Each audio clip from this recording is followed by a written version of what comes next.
I am Dr. Sebahattin Abdurrahman. I work for Yunus Emre, and on behalf of Yunus Emre, I would like to thank you for coming and joining us tonight. This is our third talk of Young Scholar Seminar Series, and so tonight we have Yakoob Ahmed.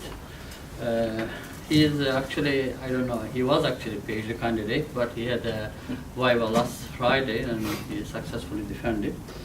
And he is teaching currently history at Istanbul University, as well as being a research fellow at the Modern Turkish Studies Center at Istanbul Şehir University. His research focuses on Muslim intellectual thoughts in the 19th and 20th centuries. And tonight he will talk about the role of the Ottoman Ulema during the constitutional revolution of 1908. And please welcome, and floor is yours, Yakoob. I have 50. Yeah. Good afternoon or good evening. Assalamu alaikum. So it's quite strange being here today, considering I'm going back to Istanbul in the morning. And I had my viva on Friday, and so a lot of these ideas are pretty fresh in my mind.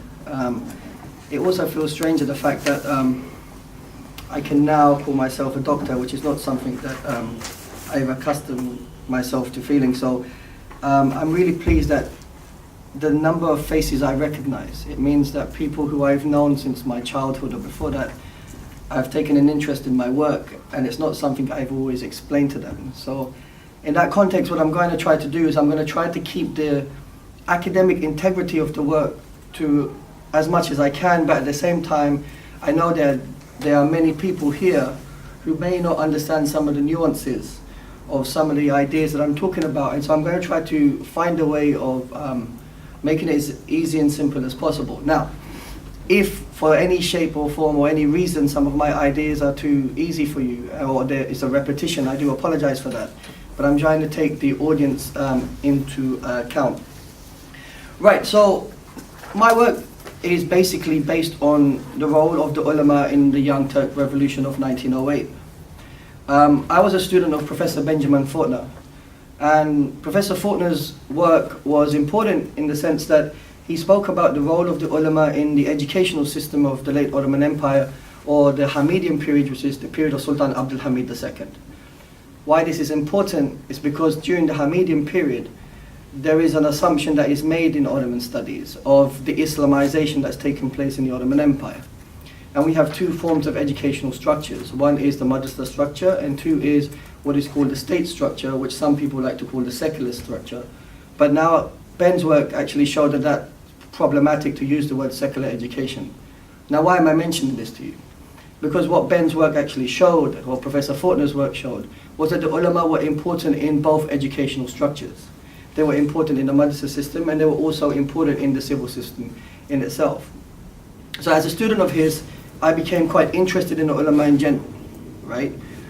And so what came to mind is that I wanted to study the late Ottoman ulama. I wanted to understand what their role was in terms of, in a period of flux, in a period in which the empire is collapsing, and for many Muslims in particular, they find the ulama's role problematic.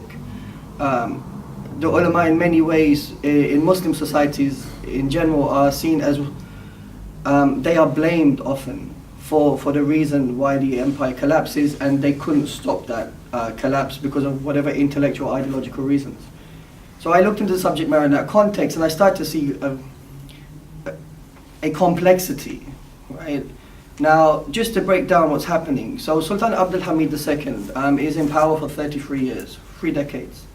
And in his period, you see what is considered an outwardly expression of Islam being used by the state apparatus, both in state and society. Now, in 1908, we have a revolutionary moment. A revolution takes place in an attempt to subjugate Sultan Abdul Hamid, to reintroduce the constitution. So there's a constitution in 1876. Abdul Hamid suspends that constitution 2 years later to have a system which is more autocratic.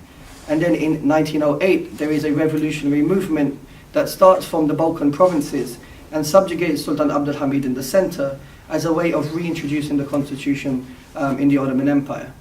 Now this narrative is often presented from a position where the Young Turks are perceived, who are the protagonists, are perceived as a secular movement who is moving to subjugate the religious sultan.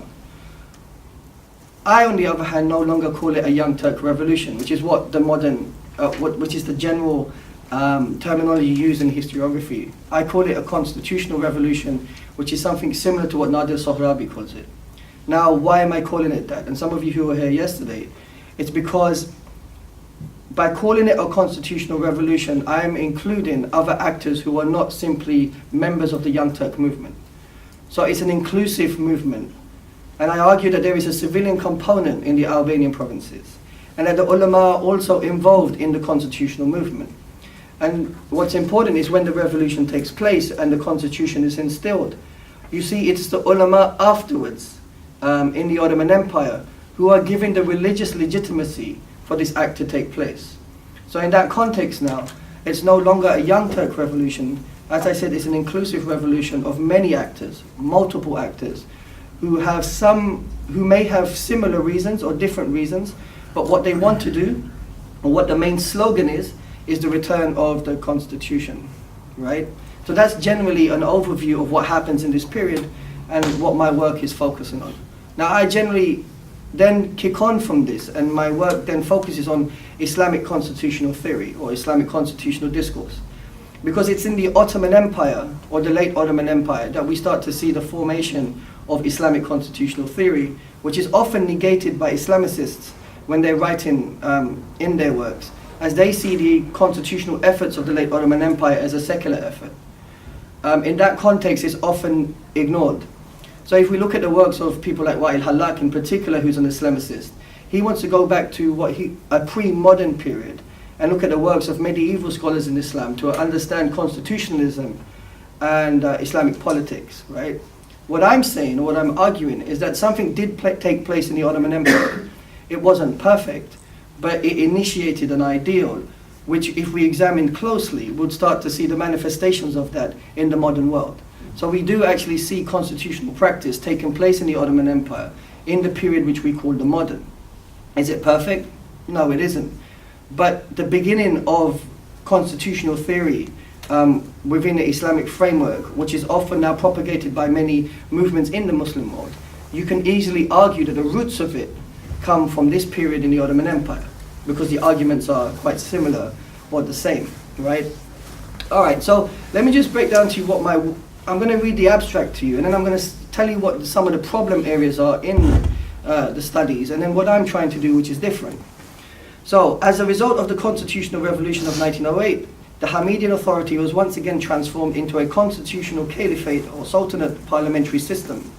Although not the same as the earlier project of 1876, nonetheless, due to revolutionary zeal, the constitutional experiment of 1908 was presented as a renewal of the earlier top-down constitutional project and part of the national will, as the Ottoman Empire continued to present itself as a significant actor belonging to the political concert of civilized nations.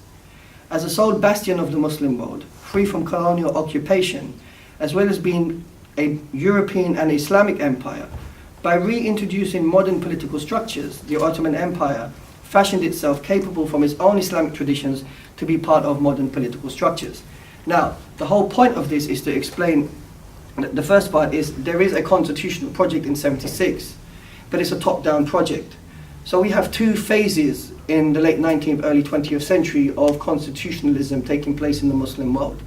The first phase is a top-down project which takes place in Tunisia in 1861, the Ottoman Empire in 76, and in Egypt in 1881. And these are top-down projects which end very quickly for a shift to go back into a form of practice which is more authoritarian. The second phase is the revolutionary phase. So in 1905, and I think it's Iran, 1906 in Russia, and 1908 in the Ottoman Empire, you see revolutionary activity taking place to reinstitute constitutional theory in the Muslim world. Now, a lot of people are arguing that these constitutional projects were Western inspired. What I argue is that although borrowing did take place, and we have to be very careful about imitation and borrowing, the constitutional projects were actually designed to restrict Western encroachment.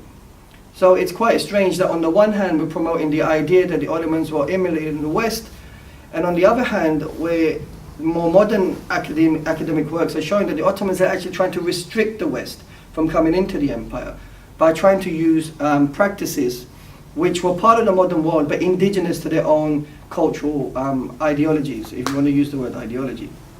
Okay, so I argue that the Ottomans generally perceive themselves as being part of the civilized nations, right? The Ottoman Empire is part of Europe in that context and perceived itself as being a European empire in one instance, but also seeing itself as an Islamic empire too. So how does that make sense? On the one hand, we have an empire which is probably the only Islamic empire in Europe in that context. And that's something that's important and needs to be understood.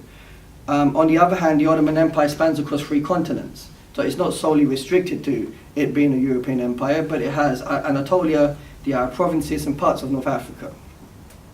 And then what I argued was they perceived it as a renewal. Okay, the idea that they're renewing something. This has long traditions in Islamic discourse of renewal that takes place. Now, the Young Turk Revolution in particular, the terminology that's used in the Young Turk Revolution is about freedom, equality, and so liberty, freedom, and equality, right? Those are the terms that are being used, and fraternity, sorry. And those are perceived as secular terms coming from the West. And so when we look at it from that perspective, it's very easy for us to assume then that the Young Turk Revolution is a revolution that's inspired from the West in that context. But if we look at terminology in terms of language, we start to see something very different. Firstly, we need to ask ourselves the question that if the word hurriyat is actually the same as freedom.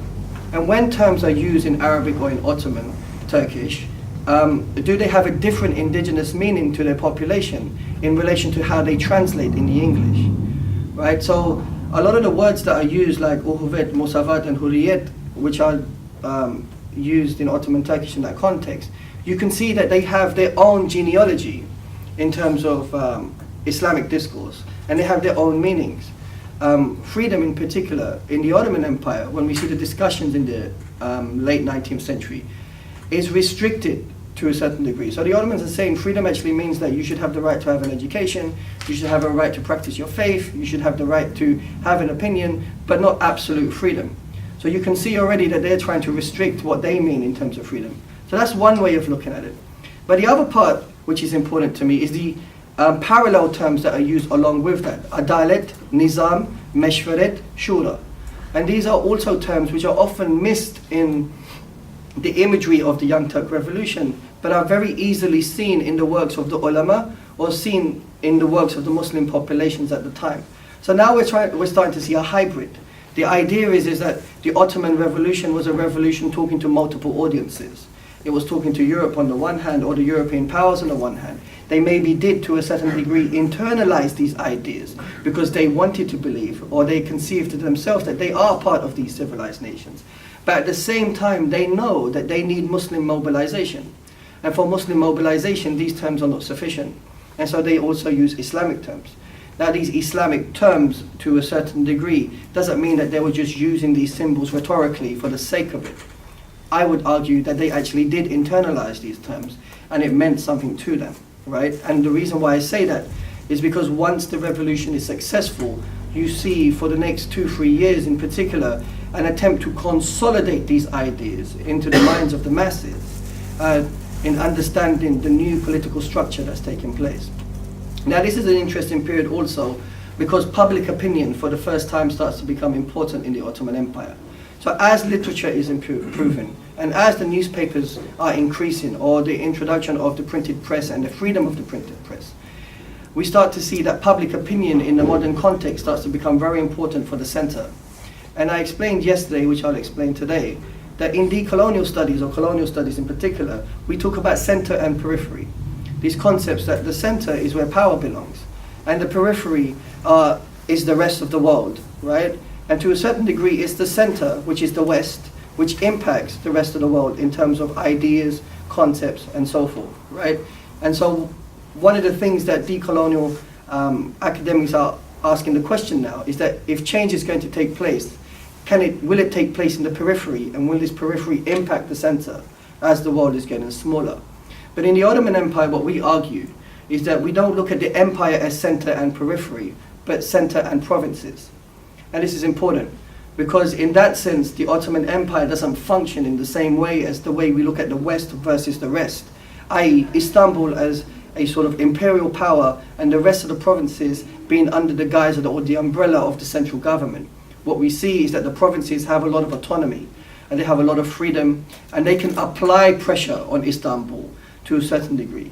And every province to a certain degree is very unique, and every province has its own, what I would say, ability to apply pressure on the center, but also have its own sort of identity in that context. So when we're talking about modernity, rather than saying modernity is just one flat thing, which is what's often talked about, in the Ottoman Empire we can talk about, I guess, multiple modernities, and modernity taking place in different shapes or forms in different provinces in accordance to local indigenous customs. So if we look at Istanbul, Salonika, Beirut, Alexandria, the way modernity is impacting these port cities is very different than Diyarbakir, Halep, the Hijaz region, parts of Anatolia, or parts of the Albanian provinces, right? So what you see is you're starting to see an interaction that's taking place. So while much of the empire is modernizing, other parts of the empire are holding their traditional values and are sort of negotiating with modernity on their own terms. Now, why is this important? Because when we look at the modern nation state, our assumption of the modern nation state is that modernity has hit a nation state, the state is very central, it's aggressive in terms of its centralization, and every nation state is a modern state and it's all the same. And then we use that template to try to understand the Ottoman Empire, right? But the Ottoman Empire is not the same as the modern nation state. It has to be understood as that. It was indeed a large, full-scale empire in that context. And when I use the word empire, I'm not using it in the imperial sense, in the way we understand the British Empire, but just generally as an idea of how we have this, what you would say, devlet, or state, which encompasses a large area, okay?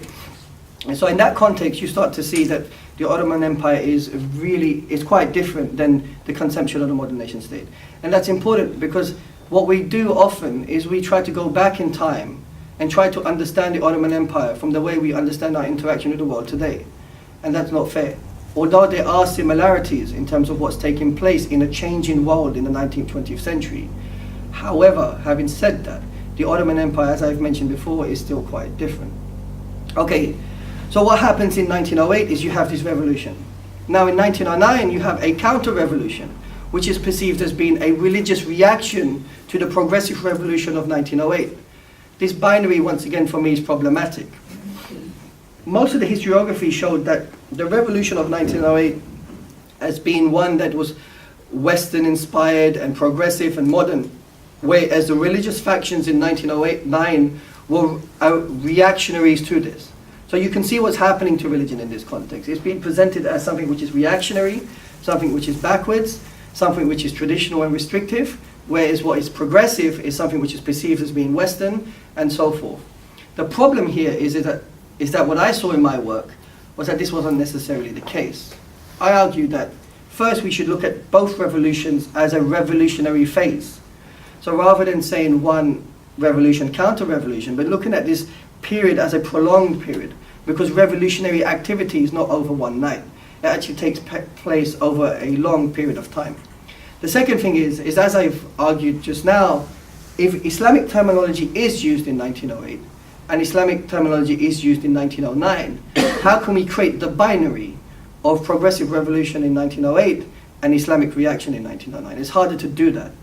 So the point I'm trying to make is that this sort of binary of good versus bad, progression versus tradition is not helpful in terms of understanding what's taking place in 1908. And how do we know that? Because when we look at the revolution of 1908, what interested most academics was the man with the musket, was the military soldier, because revolutions in that context are always presented from that perspective. The people that are missed out are the man with the pen, women, poor people, uneducated people. And so when we look at the revolution in that context, the ulama, who are the central figures of my work, are often skipped as not being important here. But what I argue is they are integral for this revolutionary change to take place. Because if the revolution was to succeed to subjugate the pious sultan, who's Abdul Hamid II, it required religious legitimacy for it to happen. And without that religious legitimacy, there's no way that this revolution could have been successful.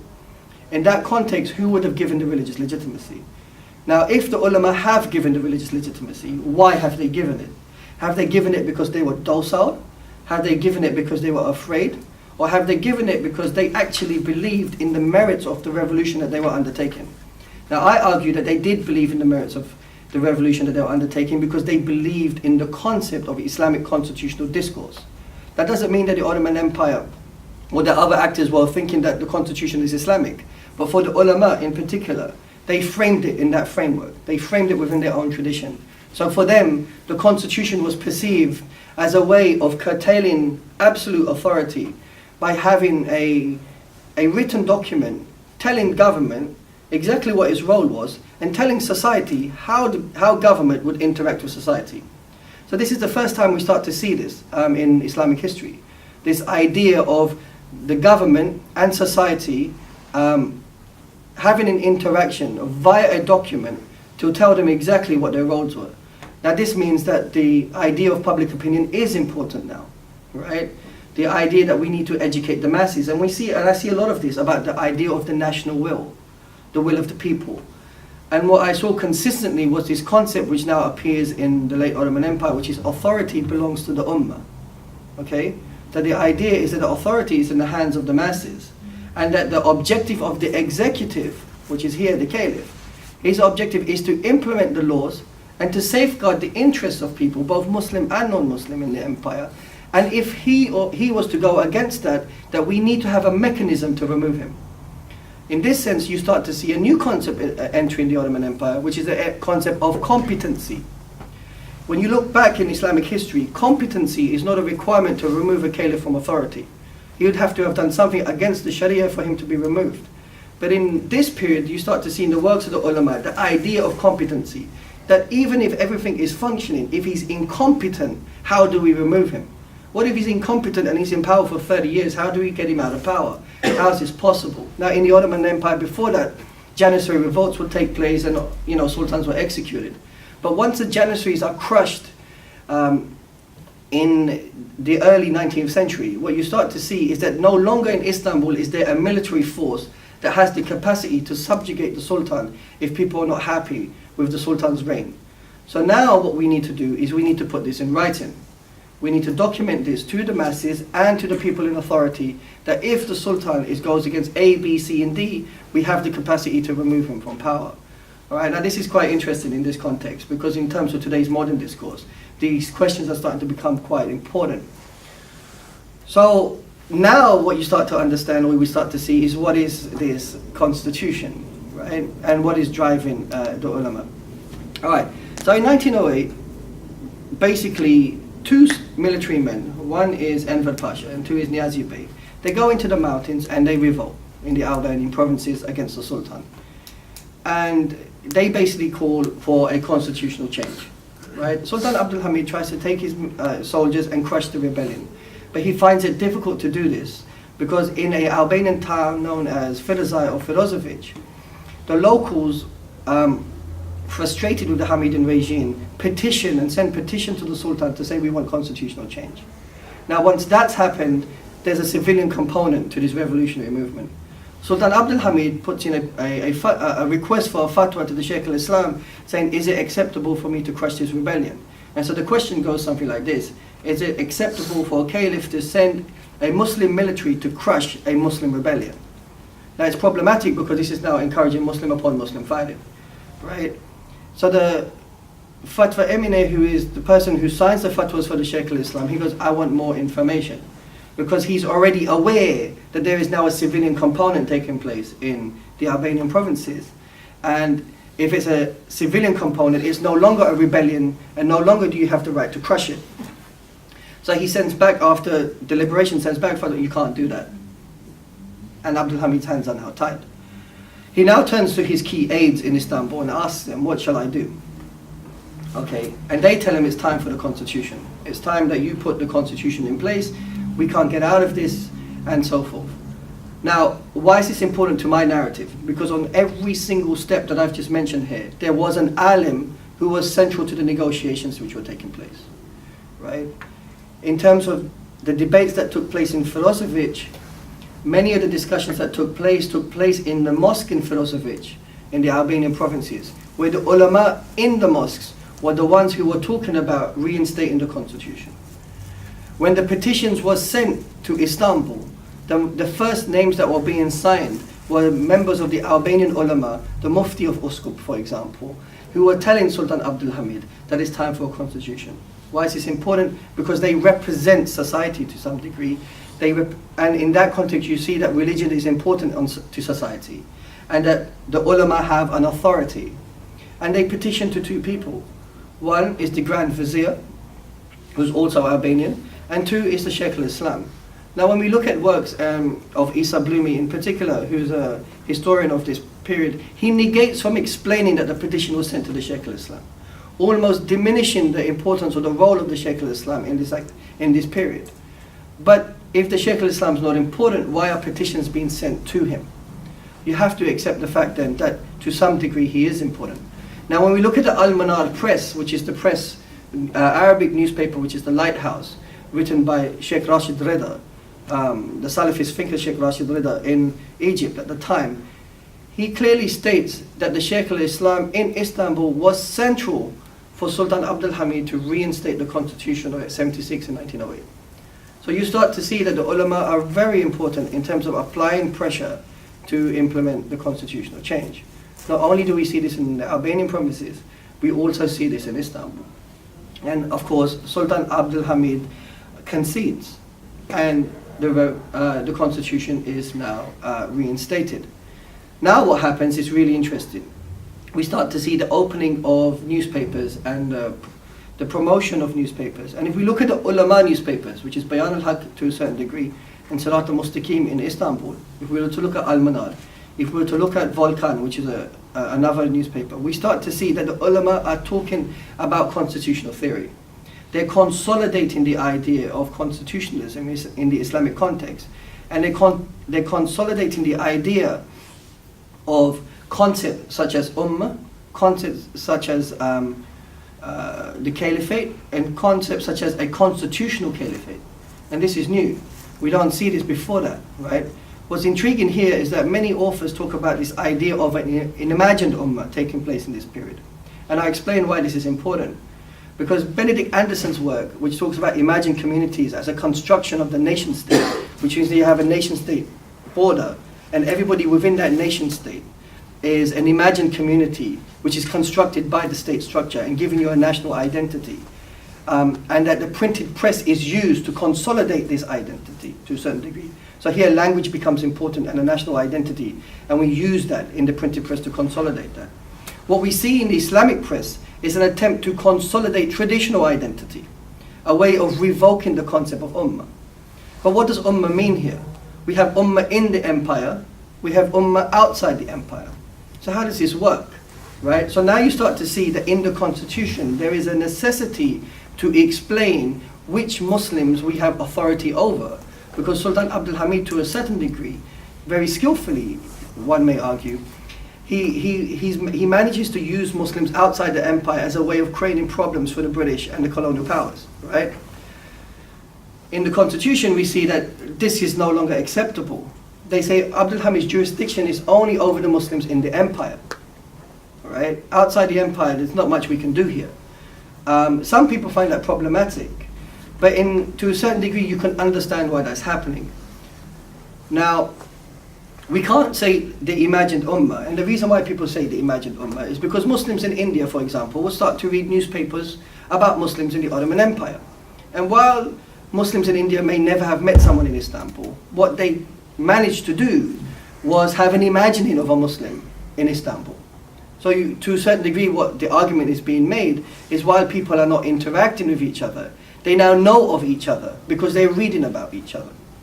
The question is that a fair question to ask? In today's day and age, in today's global day and age, when we use the internet, there is an assumption that the internet is also creating an imagined